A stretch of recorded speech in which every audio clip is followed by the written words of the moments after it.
It all starts with a simple saying of yes.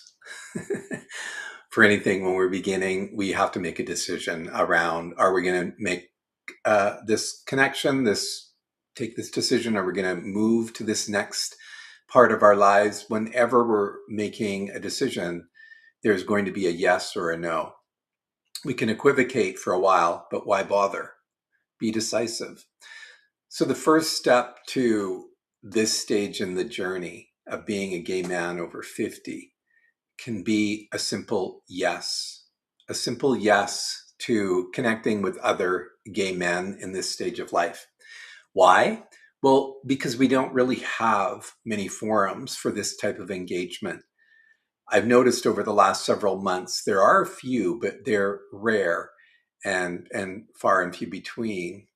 And that's a change that we have to make. We have to make a conscious shift. We have to say yes to beginning to have conversations together about what this stage of life looks like. So for me, over the last 3, 4 months, I've had a number of conversations with many of you. And these dozens of conversations have been very enlightening, insightful. What I've learned is that while we all have our own unique journeys, many of us recognize that this stage in life is both challenging, but also presents a lot of room for possibility, for growth, for expansion. And that's what excites me most. Yes, this thing, this body is on its trajectory. We all know that. It begins to disintegrate, the whole journey of life is birth, living, destruction, disintegration, right? So it's in that process. And we can do everything that we can to prevent that from happening or to aging gracefully, as some might say. But the reality is that's going to happen. But that doesn't need to be the focus. The focus can be on the deeper, richer journey of life and this stage of life. It being the most powerful, the most expansive, the most incredible opportunity to come into our fullness as humans. That's what the conversations are about. Now, when I reached out to guys and invited them, hey, can we sit down and have a conversation about your post 50 experience? Most of them were pretty open to doing that. And when we started chatting, a lot of things came up. You know, we talk about some of the fears. We talk about some of the lack of feeling included in this thing called the gay community. We talk about changing bodies. We talk about how what we thought life was going to look like at this stage when we were younger isn't what we thought. Most of us thought it was going to be much more dire. Most of us thought we'd be in the declining years when we approach 60 or beyond. And for those of us in those age groups now, no, we don't feel that. The majority of us feel as young as we ever did inside. And that's the energy we want to capture. Those are the conversations we want to have. How can we capitalize on that individually and as a community? How can we share what we're doing? And that's what we do on the podcast. Share what we're doing, tell our stories, and inspire others to their greatness. Because guess what? Your greatness wasn't what you achieved in your 20s, 30s, and 40s by way of your career and all of the fixings that you accumulated. Your greatness has yet to come for many of us. And that is more of that internal connection that will ripple out into how you're showing up in the world. And we live in a society that really privileges wealth and accumulation as being the pinnacle of success. That is not it. Many wealthy people are as miserable as poor people, right? So the joy that we get from life is all generated from how do we feel inside? And if we have extra stuff going on the external, great.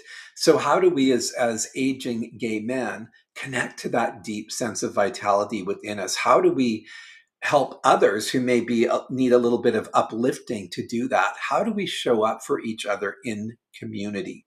And that's what we're intentionally creating, is community. The term gets used very, very regularly in the gay world, this thing called the gay community, but so many of us don't feel connected to that in any way, shape, or form. or the gay community has a very narrow kind of purview in terms of what it includes. And a lot of us don't fit into that, or we don't anymore. We've evolved, we've grown on to different things, different interests. So we want to connect in ways that our stories get told, that our lives get validated and celebrated, and that we start to model what it looks like to age as gay men. Because the truth is, the whole generation before us, so many of them are gone.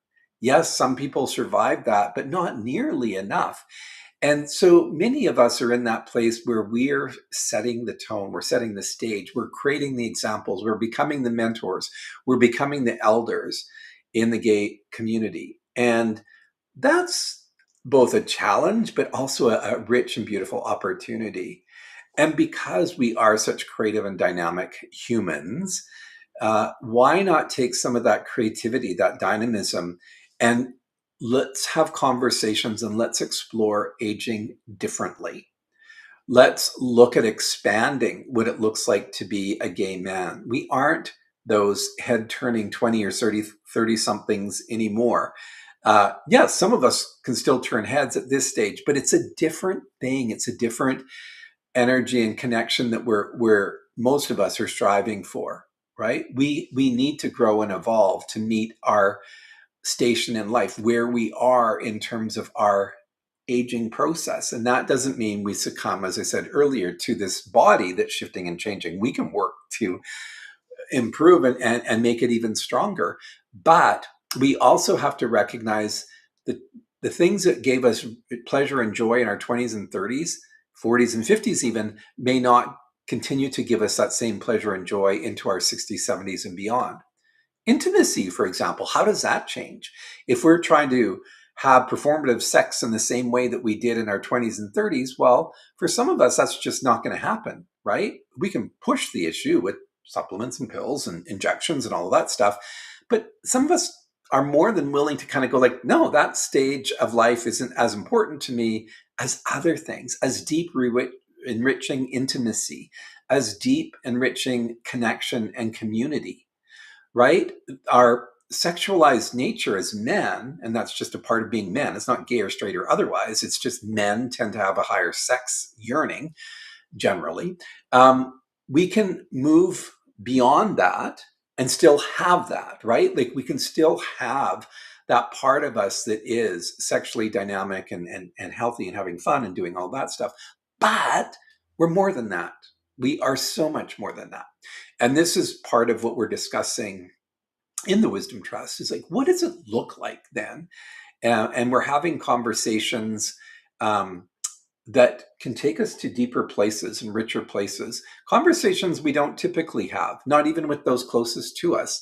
So it creates an environment where we've got this element of trust, familiarity, and growth and expansion. So if that resonates with you, we would love to have you on board. Come join us. In some of the conversations that I had with people, some of the guys were like, I don't get what you're talking about. Like, I'm totally fine. And that's great.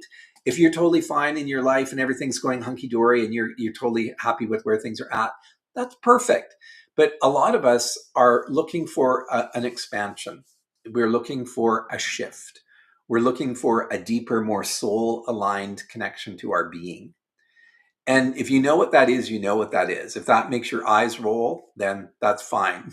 Sayonara. This isn't for everyone. But for those of you who are seeking something deeper, richer, perhaps more meaningful in terms of your connections, in terms of your community, let's do that in the Wisdom Trust.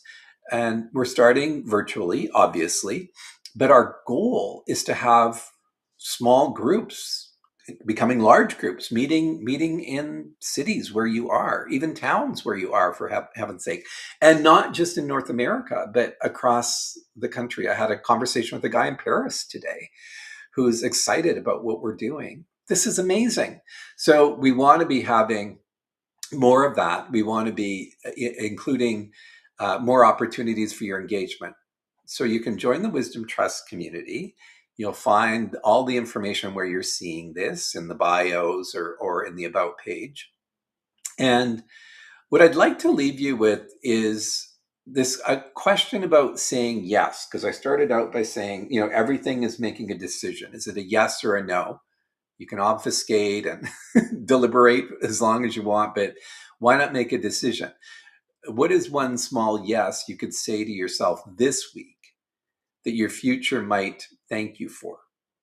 So, one small yes you could say to yourself this week that the future you might thank you for. So, think about that for a while. And if you're ready to join the Wisdom Trust, come on in. We're happy to have you. Our first of the month live session is this Saturday. So join now and you can participate in that and meet some wonderful guys. All right, we'll talk to you tomorrow.